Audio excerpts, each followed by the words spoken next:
Hi, this is Sean Carney, the president of 40 Days for Life. Welcome back to the vlog. Today we have a very important topic, and that is the 5 things to say when abortion comes up. And it hardly ever comes up in some situation where you do a lot of studying and you're prepared for all these brilliant answers that will wow your opponent in some academic setting. It doesn't really work like that. It comes up, as we know, in everyday situations. When you're on a plane, when you're at the grocery store, when your relative who you may like or dislike at Thanksgiving goes on some rant, that's when abortion comes up. And these 5 things will be great tools to help you say the right thing at the right moment and hopefully convert a heart and a mind and save a baby. Thank you to all of you who watched our last vlog on the 5 things not to say. Great responses and comments on that. Please leave your comment on this vlog as well. Before we get to our 5 reasons, I want to remind people that June the 1st is coming, and that's a significant day for 40 Days for Life. That is when we will open up applications to lead a fall 40 Days for Life campaign. The fall campaign will be from September the 23rd through November 1st. And so if God is calling you or you've had any inclination that you may be called to lead a campaign, or if you've ever said out loud or to yourself, I will never do that, I will never lead a 40 Days for Life campaign, that is often a sign that you should pray and consider doing so. We have many leaders who have seen their abortion facilities close and their local abortion workers have a change of heart who said, I didn't even want to do this. I didn't think I was supposed to do this. So I'm glad I was open to it. So you never know. This is a time of discernment and prayer as we open up applications on June the 1st. Those applications will go through June the 25th. So be sure to apply or to tell someone else who you think should apply to bring 40 Days for Life to your city this fall. Tell them to apply, and we'll be sending out a lot of resources for those considering leading over the next couple of weeks. But Monday, June 1st is the day that applications officially open, and I gotta tell you, there is a lot of enthusiasm out there for just current leaders who are ready for 40 Days for Life, and certainly for new leaders who are ready to jump in and take the journey and get trained over the summer to lead their first ever 40 Days for Life campaign. So it's very, very exciting. Today, as I mentioned, we are going to share the top 5 things to say just in everyday conversation with those who are for abortion, those who advocate for abortion. And the first thing I want to say is tone is everything. Running up to somebody in the middle of the street and telling them that they want to murder babies doesn't do a whole lot of good. It's not the first thing you want to say to someone when abortion comes up, when you're waiting on your order at the deli. And so these will be helpful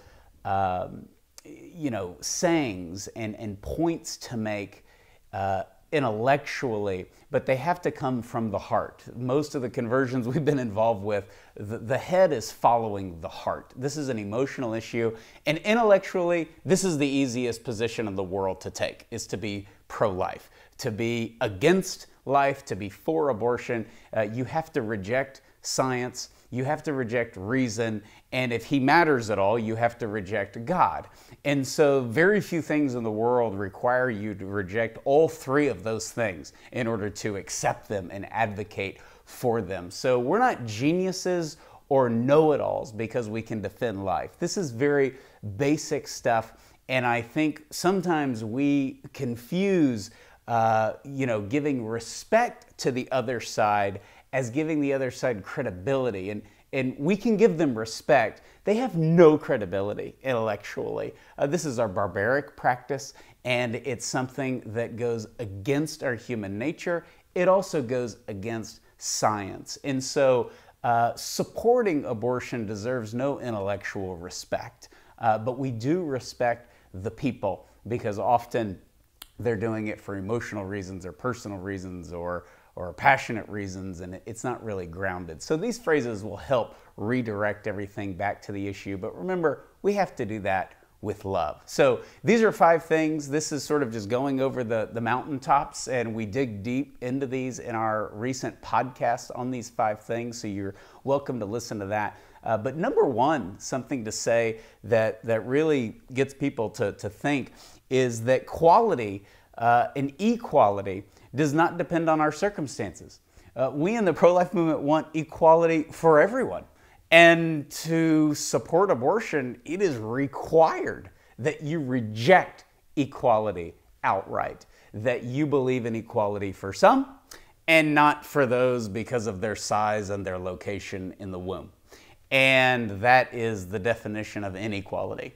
You will grant equality to this person because of what they want, and you will take away equality from this person because someone doesn't want them to have it and doesn't deem them worthy to live among us. And so we are the movement of equality. We think everybody deserves a right to life. And so it's an important part, important point to make, because often you say, well, of course I'm pro-life. I want equality for everybody. And somebody who supports abortion will be like, no, me too. I support equality way more than you, actually. And they don't realize that they don't. They don't support equality. They're very intolerant of the unborn, and they don't grant them equality. And most of the time, they just don't realize it. And it's a good way to start a productive conversation. Number 2, old school, and my favorite, abortion stops a beating heart. Those in the abortion industry know this. 95% of the people that support abortion don't know this. Abortion stops a beating heart. Very effective, makes people think. We've had so many former Planned Parenthood workers say, that sign bothered me more than any other because I knew it was true and there was no way to refute it. And nothing else in our world that we want, that we feel like should enhance our freedom in our world, requires that we stop a beating heart. So we need to point that abortion is unique in that for it to happen, if it's not a baby, then you don't need an abortion. And so it is a baby, and it stops a beating heart. And some people will counter that and say, well, you can have you can take, the morning after pill, and some abortions don't stop a beating heart because they happen so early, within days after conception. And that's a good place to go in a conversation about abortion, because we can say, well, congratulations, you've successfully aborted a child without stopping a beating heart. Is there something wrong with an abortion that does stop a beating heart? I mean, they're already looking for ways to get rid of the baby, but not stop a heartbeat. So it's a great way to get people to think about the humanity of the baby. Abortion stops a beating heart. Number 3, we need to say this. Most people don't realize it, and abortion must stand on itself. Abortion is a barbaric surgery. And that line is true, and we are able to defend it in ways most people can't tolerate, as we saw in the movie Unplanned, where they showed an abortion. But it also has to be defended if it's not true. No, it's not. And it's not. It is not knee surgery. It is not having a tooth pulled. It is not chemotherapy. It is different, and that's why we treat it different, and that's why it raises more passion than any other surgery in our land. And so we need to make that graphic nature of abortion known in conversation, not yell at them that, some crazy phrase like, you want the blood of the innocent spread all over the land, but we need to point out the surgery itself, that which they are defending, is a barbaric and cruel surgery that does not compare to any other surgery. And, when somebody has a C-section, when somebody has a tumor removed and there is violence and there is blood, that is all to enhance life. No one dies as a intended result. The next one is unborn children deserve bodily autonomy too. Bodily autonomy is becoming sort of a popular catchphrase with many people, and it's not just politicians in Hollywood, actors and actresses who defend abortion. Everybody thinks that bodily autonomy rules over everything. And it does in some realm. It doesn't rule over everything. We don't have ultimately bodily autonomy. We didn't get our bodies from ourselves. But if we're going to have bodily autonomy, everyone has to have it. It goes back into equality. So whenever they say, well, the woman has bodily autonomy, she has the right to control her own body, but that doesn't give her the right to control someone else's body. And we don't use bodily autonomy and apply it to any other thing in our society where we want to control the actions of somebody else's body, or whether somebody else's body lives or dies, which abortion does. So we believe everyone should have a right to bodily autonomy. And if the baby doesn't have a body, then he or she doesn't need to be aborted. They don't exist, but they do exist. So they do have a body, so they deserve bodily autonomy as well. Okay, the last one on our list is another classic and true, and something we can say with confidence because unfortunately we have the data of nearly 50 years of legalized abortion in America, and that is women deserve better than abortion. Women deserve better than our society saying you are at a place where you have no other option than to pay a physician, a doctor, somebody who's supposed to be a healer, to kill your baby. And that is a sad state of affairs if we believe that we are there, and shame on us if we manipulate our thinking to say, and that's good for women. That enhances their lives. It doesn't enhance the lives of unborn women for sure, but it degrades the freedom of women by saying to them, your freedom, your empowerment comes from your ability to have an abortion. It is so degrading toward women, and it's one of the reasons myself as a man got involved early on in the pro-life movement, is hearing those powerful testimonies from women who have had an abortion. And it's easy for everybody to run around and say, reproductive rights and freedom of choice and all of that. But when you talk to women and you look them in the eye, the ones who have laid on that table and had an abortion, it's a different story. And we have a lot of wounds and a lot of pain after nearly 5 decades of legalized abortion that shows that. We certainly see it on full display in a very beautiful way, the March for Life every year in Washington, D.C., as the women who have had an abortion lead that effort and lead the march. And so one of my favorite statistics is that typically every 40 Days for Life campaign, about 25% of our local 40 Days for Life leaders are women who have had an abortion. So a beautiful statistic, and it really speaks to the nature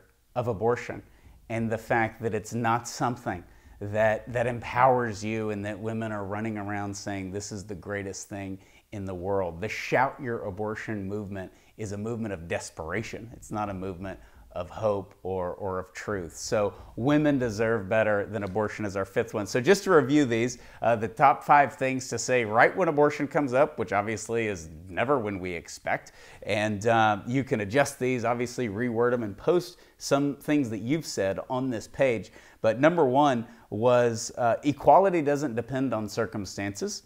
Number 2, abortion stops a beating heart. Number 3, abortion is a barbaric surgery. Number 4, unborn children also deserve bodily autonomy. And number 5, women deserve better. So those are the top 5 things to say. Please leave your comments, and if you haven't watched them, go back and watch the vlog on the top 5 things not to say that we have all said. This is not a self-righteous effort. I've committed all those bad comments in my conversations with people. So go back and listen to the top 5 things you should never say that I have said, and I know many other great people have said. And so we have a vlog on that. Be sure to share and review this. Leave your comments down below. And we will see you next time on the vlog. Applications to lead a campaign open on June the 1st. God bless you.